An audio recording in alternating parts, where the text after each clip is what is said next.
Hey there, welcome to day 1164 of What You Up To Now. Sharon Horne-Ellstrom here, documenting my journey as I transition from the brick and mortar world to the online world.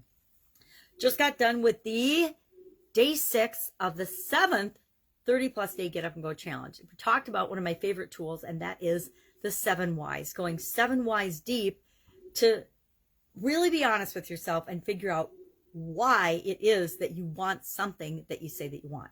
This is an especially powerful tool on things that we've been telling ourselves we want for a very long time. Have you ever said, oh, I want this or I want that. I want a new job. I want a new car. I want a new significant other. I want a new dress. I want a new anything, yet you still don't have it. Well, there's a reason why. There's probably reasons why we don't have it or we haven't gone after that thing that we say that we want, especially if we're commiserating about it a lot and wishing and hoping and thinking it will just fall into our lap. Very few things fall into our lap until we decide and understand why we want them. And this tool, learned from Dean Graziosi last January, not this one, but the year ago, 2020, before the pandemic or anything, to ask a series of 7 why questions. And I can't remember who he said he learned it from. He learned it from someone as well. Maybe it was in one of his mastermind groups that he is a part of. But I tried it on and I found that it was true. Something happens when you go. And like Dean, I've done the 5 whys for a long, long time. I can't remember how many years I've been asking myself a series of 5 why questions whenever I want to do something or create it in my life, especially those things that I've been telling myself I want for a long time. And this will really clarify for me, do I really want it? Am I willing to do what it takes to get that thing? Or should I just stop thinking about it and spend my energy creating something else that I want in my life?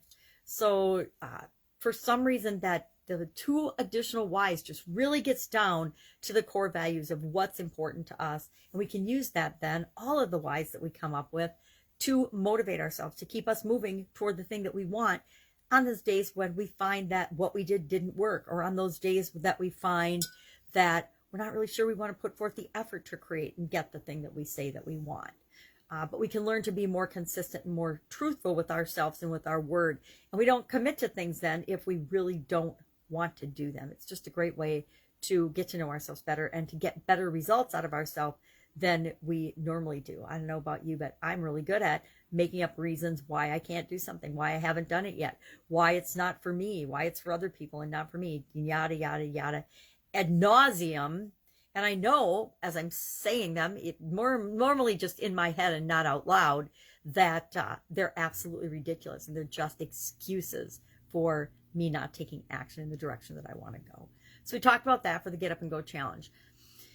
Today, we learned in our Do One Thing Every Day that centers you that we all are temple builders. What the heck does that mean? Well, each and every one of us have our own temple. Our body is our temple. How do we treat that? And so today we learned and we talked about, oh, I don't have a magnifying glass. It's in my lap. Every man is the builder of a temple called his body or her body or whatever body. This was said by Henry David Thoreau, and we just are sharing how we care for our body and our temple today. Our Supersize Your Business Challenge was all about teaching old dogs new tricks. And I suppose Goofy's got to be at least 50 or so now, right? I don't remember when the Goofy cartoons came out, but I do remember Goofy as a child. And Goofy, from the Disney Goofy fame, is an old dog. Now, Goofy probably is one that it can't learn new tricks. He doesn't tend to learn very many new tricks in his cartoons and in the shows that he's played in. But I absolutely positively believe that this is a nonsense idiom, a nonsense proverb. It came from animal husbandry back in the early 1500s, and then became one of the most popular English sayings or proverbs or phrases by the early mid 1500s, and it's been popular ever since. Well, you can't teach an old dog new tricks. You can't do this. You can't do that. Just excuses, right? Excuses and things we tell ourselves to think, oh, I'm too old and set in my ways. I'm too this. I'm too that. No, we're only what we decide we're going to be. If we decide we want to learn something, there's nothing that can stop us from learning, growing, becoming whatever it is that we want. The only thing that can stop us is ourselves, right? We could just decide we don't want that, and that'll stop us immediately. But if we want something, if we want to learn something, whether it's, no matter what it is, no matter how old we are, we have the capacity and the brain capacity and the ability to learn that, to study and figure it out. We can figure anything out if we want to. I honestly believe that anybody can learn anything that they want to, that they decide they want to learn, that they decide they want to figure out, that they decide they want to do. You know, I can think I want to be 6 feet tall, but the truth is I'm 5'1.5". I am never going to be 6 feet tall. So why would I ever want to be 6 feet tall or want to be taller? I wouldn't. It would be a silly waste of time and energy. But I do want to increase my communication skills and my confidence this year. So those are things I absolutely positively can learn and practice and do and improve and study and have coaches and everything else on to make a quantum leap in terms of improving those areas and aspects of my life. Why? Because improving those two areas will improve every other area and aspect of my life. If I'm more confident, I make better choices with respect to what I eat, when I sleep, what I drink, what I consume for food and supplements and things.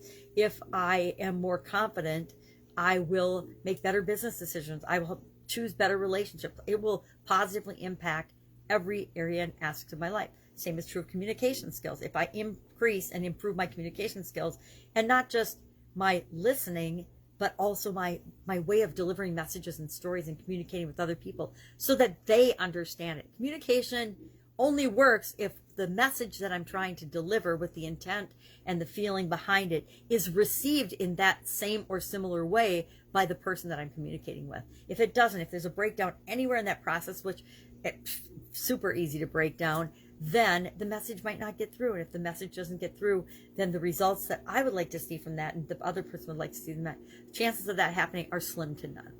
So those are the things I'm working on right now. Yesterday was a really discombobulated day, messed with my whole daily routine. And I know I've got a couple weeks of that coming up with traveling and things. And so yesterday was a quick reminder that, all right, I need to put things in place to handle while I'm traveling the things that and the routines and the rituals that are important to me to keep me moving in the direction I want to go. I don't want to have a 2-week gap of the things I feel good about doing every single day. So how am I going to fill that gap? How am I going to make sure that there isn't a gap in what makes me feel good in my day, in my morning routine and my daily routine, and what I'm actually doing, even though I'm on the road and traveling. So it'll be interesting. I do need to come up with a couple of strategies for that. That is it. That's our share or my journal for today. If I can help you in any way, ask in the comments below. Otherwise, I want to invite you to join us on this final 30 plus free day Get Up and Go challenge. If you want a framework, if you want guaranteed results better after any change or challenge you face going forward in your life, hop on and join us in this challenge. It's not too late. We're still in the beginning foundational stages, and you can always go back and listen to the videos. They're only about 10 minutes or less every single day, and you can just listen to those, get the tool, get the objective, and get the foundation in place so that as we in the next couple of days hop into the framework that we're going to install in our subconscious to guarantee we get better results, you can be a part of that as well. All right, have an awesome day. I'll, of course, be with you tomorrow. Bye.